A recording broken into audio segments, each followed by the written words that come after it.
In the 1980s, President Ronald Reagan gave a series of speeches basically saying that people of the Earth would unite if faced by an out-of-this-world alien threat.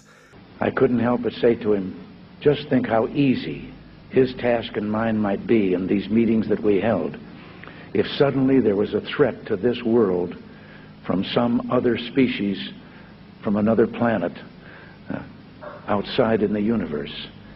We'd forget all the little local differences that we have between our countries, and we would find out once and for all that we really are all human beings here on this earth together. In our obsession with antagonisms of the moment, we often forget how much unites all the members of humanity. Perhaps we need some outside universal threat to make us recognize this common bound.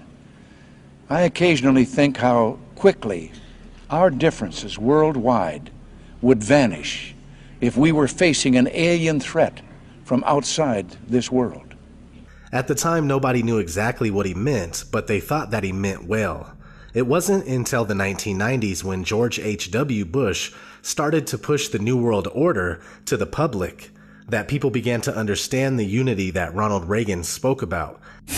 Out of these troubled times, our fifth objective, a new world order, can emerge. We have before us the opportunity to forge for ourselves and for future generations a new world order. When we are successful, and we will be, we have a real chance at this new world order. It is a big idea, a new world order. Such is a world worthy of our children's future. A world in which there is the very real prospect of a new world order. And that's why I wanted to speak to you today about the new world taking shape around us, about the prospects for a new world order now within our reach. I'll be talking in some detail about the possibility of a new world order, the quest for the new world order. New world order. The new world order really is a tool for addressing a new world of possibilities. It wasn't exactly the kind of unity that would benefit the masses, but the elite, as they would have us united under the control of a one-world government, a one-world religion, a one-world everything. So we have a solid connection between the New World Order and an alien invasion, especially since George H.W. Bush was vice president to Reagan and his successor. It even goes in order: alien invasion, New World Order; alien invasion, New World Order. If suddenly there was a threat to this world from some other species from another planet outside in the universe, we have before us the opportunity to forge for ourselves and for future generations a new world order. Perhaps we need some outside universal threat. It is a big idea, a new world order. Let's fast forward to more recent events where we are seeing the alien agenda escalate more than ever. 2014, Bill Clinton talks about aliens on Jimmy Kimmel. Take a quick break. But when we come back, I hope you will indulge me in something, because I want to ask you about your access to the files on the UFOs. Okay? President Clinton is here with us. We'll be right back. President Bill Clinton is here with us. So if I was president, and I won't be, let's be honest, the first thing I would do after putting my hand on that Bible and taking that oath to serve the country is I wouldn't even probably finish the oath. I would run to the White House. I demand to see all the classified files on the UFOs. Because I want to know. I'd want to know what has been going on. Did you do that? Sort of. Sort of. Yeah, we had, I think it was at the beginning of my second term, we had the anniversary of Roswell. You waited that long? I did. Wow. Well, I didn't. And then there's also Area 51. You remember there was a great sci-fi movie where there was an alien kept deep under the ground in Area 51. So first I had people go look at the records on Area 51 to make sure there was no alien down there. And people thought that because everybody who works there has to stop about an hour away and put on special clothing and then drive in and out. And that's because a lot of our stealth technology is made there. We know that now, but there are no aliens there. So then when the Roswell thing came up, I knew we'd get, gazillions of letters. So I had all the Roswell papers reviewed, everything. So I think, look, what do we know? We know now we live in an ever-expanding universe. We know that there are billions of stars and planets literally out there, and the universe is getting bigger. We know from our fancy telescopes that just in the last 2 years, more than 20 planets have been identified outside our solar system that seem to be far enough away from their suns and dense enough that they might be able to support some form of life. So it makes it increasingly less likely that they might be able to support some form of life. So it makes it increasingly less likely that we're alone. Oh, you're trying to give me a hint that there are aliens. No, I'm trying to tell you I don't know. Oh, you're trying to give me a hint that there are aliens. No, I'm trying to tell you I don't know. Oh. But if we were visited someday, I wouldn't be surprised. I just hope that it's not like Independence Day. Yeah, right. Movie, that it's a conflict. Well, now we have friendly Maybe the only way to unite this incredibly divided world of ours. They're out there. We better think of how all the differences among people on Earth would seem small if we felt threatened by a space invader. That's the whole theory of independence. You're right. Everybody gets together and makes nice and, Perhaps we need some outside universal threat. 2015, Barack Obama talks about aliens on Jimmy Kimmel. This is something I feel like, if I was the president, and it's unlikely that that is ever going to happen. You never know. If I was the president... It was unlikely that I was going to be president. The moment I was inaugurated, my hand would it'd still be hot from touching the Bible, and I would immediately race to wherever they have the files about Area 51 and the UFOs, and I go through everything to find out what happened. Right. Did you do that? That's why you will not be president. Because that's the first thing that you would do. The aliens won't let it happen. You reveal all their secrets. They exercise strict control over us. Now, there are a lot of people that are going to examine your facial expressions here, every twitch, everything, and say, and of course, so did you look? Did you see? Did you explore? I can't reveal anything. Oh, really? Because President Clinton said he did go right in, and he did check, and there was nothing. Well, that's what we're instructed to say. All right. 2016, Hillary Clinton talks about aliens on Jimmy Kimmel. When we had your husband, President Clinton, on this show, he said, I asked him about UFOs and Area 51, and if he looked in, because if I was president, that's the first thing I do. I go right into those files and see what was going on. Right. And he said that he did do that. Yes. And that he didn't find anything. Well, I'm gonna do it again. Yeah, why not? Right? And there's a new name. It's unexplained aerial phenomenon. Unexplained aerial phenomenon, really? Yep, UAP. That's the latest nomenclature. I like the old one. I like UFO. I don't know why. Well, I think we can use them interchangeably, but I would like us to go into those files and hopefully make as much of that public as possible. If there's nothing there, let's tell people there's nothing there. What if there is something there? Well, if there is something there, unless it's a threat to national security, I think we ought to share it with the public. Well, what if everybody's all hopped up on medical marijuana and everybody gets paranoid? I would love it. That's why I want more research. If you share it with me, I'll decide what is the best course of action. I really have my ear to the ground. Well, I'm more than happy to do that. In my line of work, you got to keep repeating things over and over and over again for the truth to sink in, to kind of catapult the propaganda.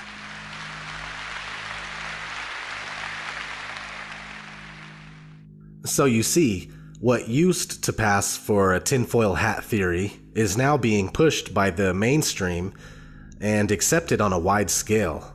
In fact, the popular theoretical physicist Michio Kaku seems to be a pawn for programming the masses with the belief in aliens.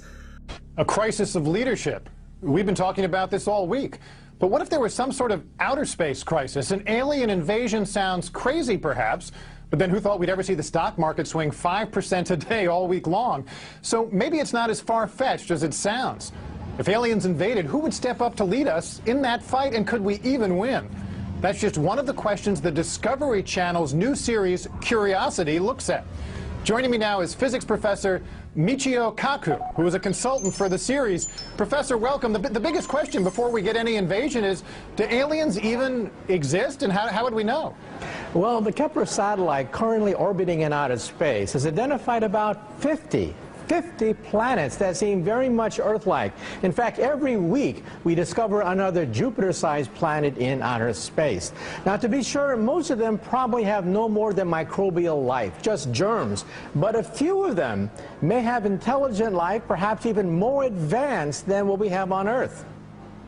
Now, so how does this actually work? When Discovery decided they were going to do a show on alien invasions, your phone rings because you're on the sort of speed dial for theoretical physicists who can help them do the war game for how this might play out? Well, believe it or not, we physicists have actually studied the question of what happens if we do encounter a hostile advanced civilization in space. Open your mind to the possibility that one day we will make contact with an intelligent civilization in outer space that could be thousands, millions of years ahead of us in technology. The Kepler satellite has identified 2,000 planets orbiting other star systems. So tonight, when you look at the night sky, realize that somebody could be looking back at you. Now, if there is a life form out there, they could be literally millions of years ahead of us. The universe is 13.7 billion years old, so 1 million years is nothing compared to the age of the universe. I mean, we have nothing to offer them. Are we going to get answers in our lifetime about this? Well, next we're going to focus our radio telescope to see whether we can eavesdrop on their I Love Lucy. Maybe they too have, Leave It to Beaver and TV shows like that. So we're going to focus our radio efforts now on this star to see whether there's any regular radio emissions from that planet. Oh, it's so exciting. Michio, thank you so much for joining us. Yeah, my pleasure. The big question of, do you think there's intelligent life elsewhere out there? Do you think there is? And if there is, do you think it's visited us before? Well, the big question is there intelligent life on the Earth? And I think not, by looking at the presidential debates. However, we have to look at the fact that just this week, NASA released the fact that 1,200 planets were discovered by the Kepler satellite just this past week. We always learned in school that there were 9 planets if you wanted to include Pluto. Yes, if you did or if you didn't want to. But with all the newfangled telescopes out there and in space, the discoveries seem to keep coming. So Linda Schmidt tells us about NASA's biggest haul yet. NASA's Kepler Space Telescope has made a groundbreaking discovery: 1,284 new planets. This NASA animation shows that it is the single largest collection of planets that have ever been found. I think it's really exciting to find that when you look up in the stars, at the stars at night, many of those stars have planets just like our solar system. And now we know that for sure.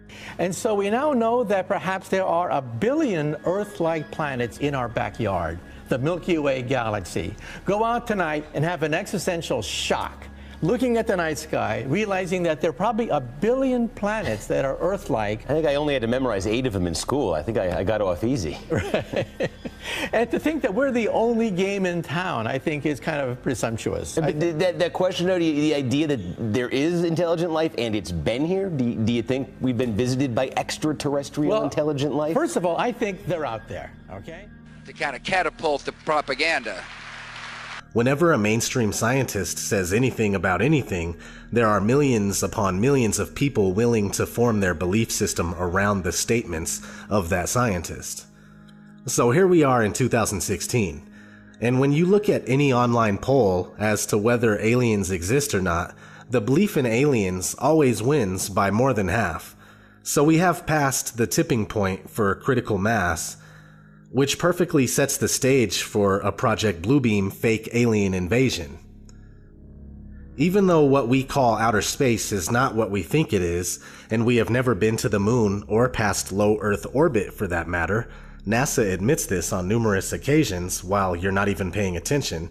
NASA's next spacecraft, already being built and tested across America, will do those things and more. This is the spacecraft that's going to take humans to explore the solar system. It's the next big step for NASA in exploration. Called the Orion Multipurpose Crew Vehicle, or MPCV, this next-generation spacecraft will enable America to explore beyond low Earth orbit. As we get further away from Earth, we'll pass through the Van Allen belts, an area of dangerous radiation. But Orion has protection. Shielding will be put to the test as the vehicle cuts through the waves of radiation. Sensors aboard will record radiation levels for scientists to study. We must solve these challenges before we send people through this region of space. The plan that NASA has is to build a rocket called SLS, which is a heavy lift rocket. It's something that is much bigger than what we have today, and it will be able to launch the Orion capsule with humans on board, as well as landers or other components to destinations beyond Earth orbit. Right now, we only can fly in Earth orbit. That's the farthest that we can go. And this new system that we're building is going to allow us to go beyond and hopefully take humans into the solar system to explore. So the moon, Mars, asteroids, there's a lot of destinations that we could go to, and we're building these building block components in order to allow us to do that eventually. So this leads me to flat Earth, and why, if we knew the Earth is flat and enclosed by an impenetrable barrier, Project Bluebeam would not work.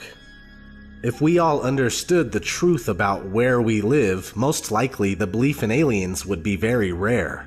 But since they lie to us and would have us believe that there are billions of galaxies and billions of other planets, the belief in intelligent extraterrestrial life becomes the norm. Not only that though, outer space and alien programming have been underway for quite some time. From a trip to the moon in 1901 to 10 Cloverfield Lane in 2016, the Tavistock Institute and Hollywood have been hard at work trying to introduce the masses to new ideas and manufacture our opinions. They've done a great job. We went from knowing that aliens don't exist to believing in aliens 100% without a shred of evidence. UFOs, on the other hand, are very real, unidentified flying objects. But all it is suppressed top-secret government and military technology. They will utilize these top-secret crafts to trick us into believing in an alien threat. They will also use holographic projections and something like the silent subliminal presentation system that can beam voices into our heads, which has already been patented for years now. Look it up. While you're at it, look at hologram technology that's already been used to show Michael Jackson on stage and even Tupac performing as well. One last note, pay attention to the timing of alien programming. For instance, Hillary talking about aliens on talk shows and promising to disclose classified information about extraterrestrials when in office, and the release of Independence Day 2. The timing of these things says a lot in itself. This has been ODD TV. Thanks for watching.